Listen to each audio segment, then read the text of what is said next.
आपल्या या व्हिडिओमध्ये आपण चेंज द व्हॉइस शिकणार आहोत. व्हॉइसचे दोन प्रकार आहेत, ऍक्टिव्ह व्हॉइस आणि पॅसिव्ह व्हॉइस.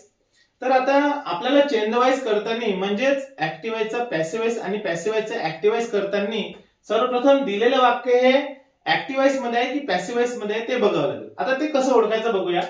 आता हे जे वाक्य आहे आय राईट अ लेटर, या वाक्यामध्ये आय हा सब्जेक्ट आहे.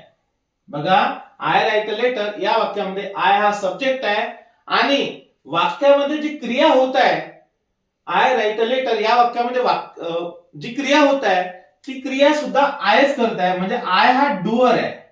बघा, या वाक्यामध्ये आय हा सब्जेक्ट सुद्धा आहे आणि तो डुअर सुद्धा आहे, म्हणजेच वाक्यामध्ये होणारी क्रिया जो करत असतो त्याला डुअर म्हणतात. आणि आता म्हणजे या वाक्यामध्ये काय झालं बघा, आय हा सब्जेक्ट सुद्धा आहे आणि आय हा डुअर सुद्धा आहे, म्हणजे ज्या वाक्यामध्ये सब्जेक्ट हाच डुअर असतो ते वाक्य ऍक्टिव्ह व्हॉइसचं असते. आलं का तुमच्या लक्षात? बघा, आय राईट अ लेटर या वाक्यामध्ये आय हा सब्जेक्ट सुद्धा आहे आणि वाक्यामधली क्रिया आयच करत आहे, म्हणजे आय हा डुअर सुद्धा आहे, म्हणून हे वाक्य ऍक्टिव्ह व्हॉइसचं आहे. तर याच्यानंतर बघा, आता पॅसिव्ह व्हॉइसचं वाक्य कसं ओळखायचं. आता इथे बघा, हे दुसरं वाक्य, English is being taught by me. आता हे जे वाक्य आहे या वाक्यामध्ये सब्जेक्ट हा इंग्लिश आहे, सब्जेक्ट काय इंग्लिश, परंतु या वाक्यात जे क्रिया होत आहे English is being taught by me, या वाक्यामध्ये जे क्रिया होत आहे ते मी हा शब्द करत आहे, म्हणजेच वाक्यामध्ये सब्जेक्ट हा वेगळा आहे आणि डुअर हा वेगळा आहे.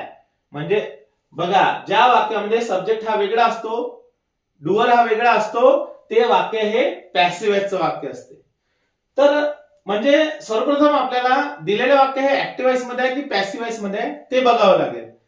त्यानंतर दुसरा नियम काय आहे की दिलेल्या वाक्यामधला व्हर्ब हा ट्रान्झिटिव्ह आहे की इंट्रान्झिटिव्ह आहे. आता बघा, आता ट्रान्झिटिव्ह आणि इंट्रान्झिटिव्ह व्हर्ब म्हणजे काय ते बघूया आपण.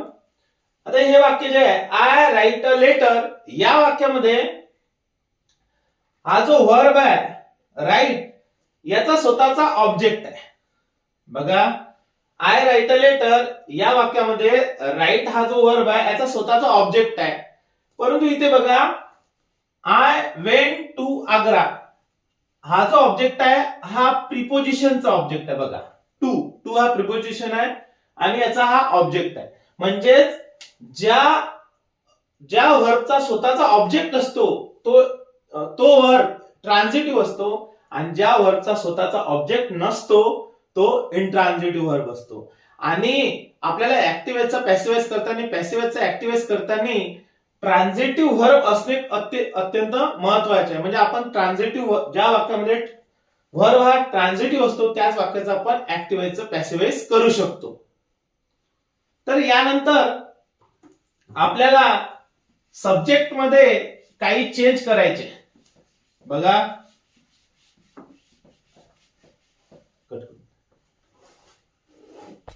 आता बघा, ऍक्टिव्ह व्हॉइसचं वाक्य पॅसिव्ह व्हॉइस मध्ये करताना आपल्याला कोणकोणते नियम लक्षात ठेवायचे आहे ते आता आपण बघूया.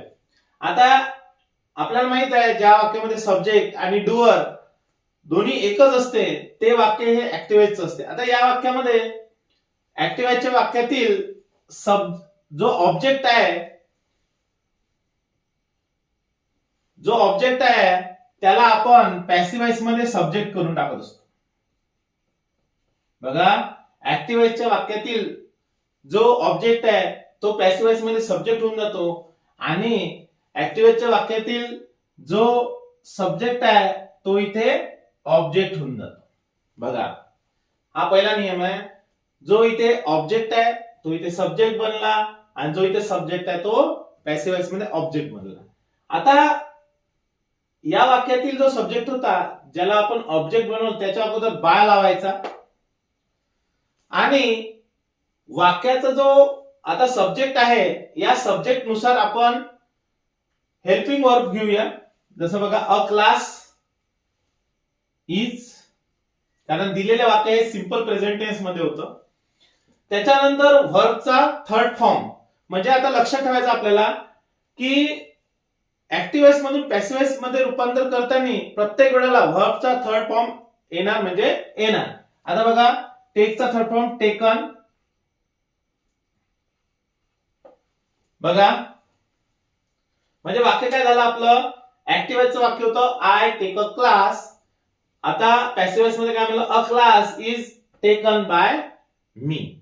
म्हणजे अशा पद्धतीने आपण नियम लक्षात ठेवू शकतो की हा जो ऑब्जेक्ट आहे इथे हा सब्जेक्ट बनतो, त्याच्यानंतर इथचा जो सब्जेक्ट आहे तो ऑब्जेक्ट बनतो, त्याच्या अगोदर बाय लावायचा आणि आपल्याला हेल्पिंग वर्ब हा सब्जेक्ट नुसार म्हणजे सिंग्युलर असेल तर इज घ्यावा लागेल, प्लुरल असेल आणि यू असेल तर आर घ्यावा लागेल आणि इथे आय असेल तर एम घ्यावा लागेल. कारण जे ऍक्टिव्ह वॉइस मधलं जे वाक्य होतं ते सिंपल प्रेझेंट टेन्सचं होतं.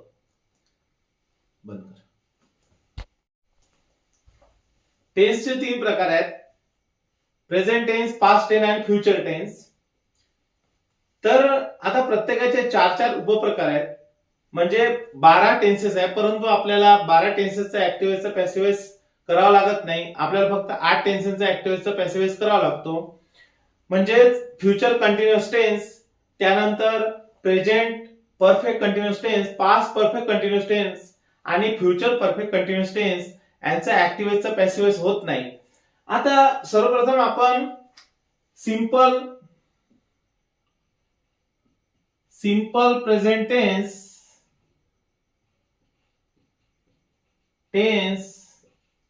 सिंपल प्रेझेंट टेन्सचा ऍक्टिव्ह वॉइसचा पॅसिव्ह वॉइस बघूया. आता सिंपल प्रेझेंट टेन्सचा ऍक्टिव्ह वॉइस मध्ये स्ट्रक्चर काय असते, ऍक्टिव्ह वॉइस मध्ये स्ट्रक्चर काय असते, V1 व्हर्बचा फर्स्ट फॉर्म असतो किंवा मग डू किंवा डज. आपल्याला हे माहित आहे की डू हे आय सोबत, त्याच्यानंतर यू, दे आणि म्हणजे सर्व प्रकारचे आय आणि यू, तसेच सर्व प्रकारचे प्लुरल सोबत असतो. तसेच हा डज हा सिंग्युलर सोबत, ही, शी, इट याच्या सोबत असतो. त्याच्यानंतर सिंपल प्रेझेंट टेन्स मध्ये ऍक्टिव्हचं पॅसिव्ह वॉइस कसं करायचं, म्हणजे काय त्याच्यात बदल कोणते करायचे बघा. पॅसिव्ह वॉइस मध्ये काय करायचं आपल्याला, सिंपल प्रेझेंट टेन्स मध्ये वाक्य जर असेल तर आपल्याला पॅसिव्ह वॉइस मध्ये त्या सब्जेक्ट नुसार आपल्याला एम,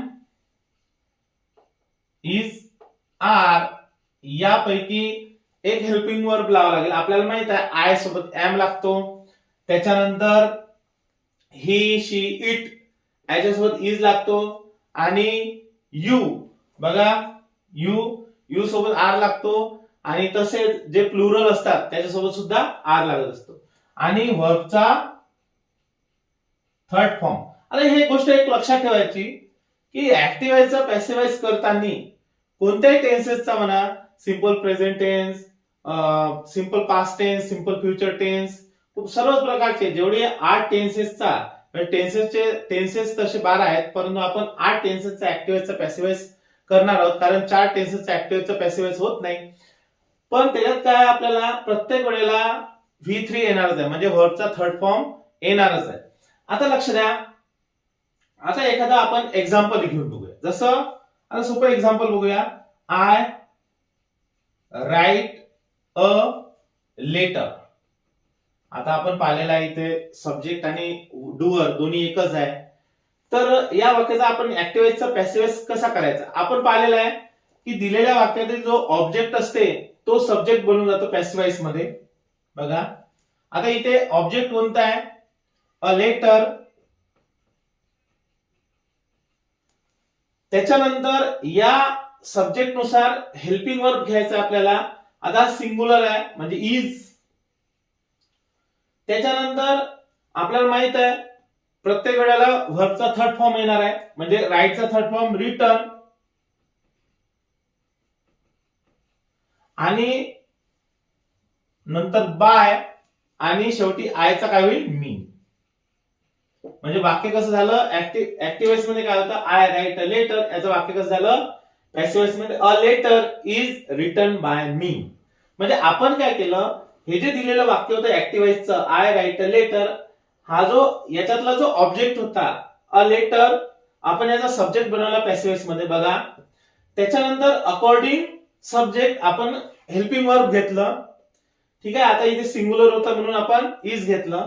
त्याच्यानंतर हा जो व्हर्ब होता याचा थर्ड फॉर्म प्रत्येक वेळेला येणारा, प्रत्येक सेंटेन्स मध्ये येणारा थर्ड फॉर्म, त्याच्यानंतर बाय घेतला आणि शेवटी आयचं काय केलं, मी.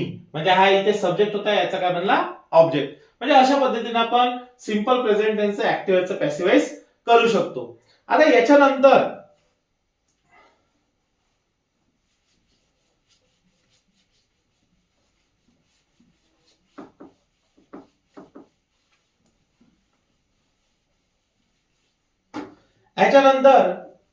बघा, आता आपण सिंपल प्रेझेंट टेन्सचा ऍक्टिव्ह व्हायचा पॅसिव्ह व्हाईस बघितलेला आहे.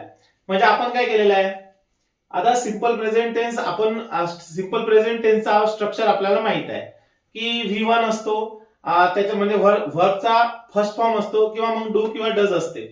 त्याच्यानंतर इकडे जर आपण पॅसिव्ह व्हाईस मध्ये त्याचं रूपांतर करायला म्हटलं तर am is are according to subject आणि व्हर्बचा थर्ड फॉर्म असतो. तर त्याच्यानंतर सिंपल प्रेझेंट टेन्स नंतर प्रेझेंट कंटिन्युअस टेन्स. बघा, प्रेझेंट कंटिन्युअस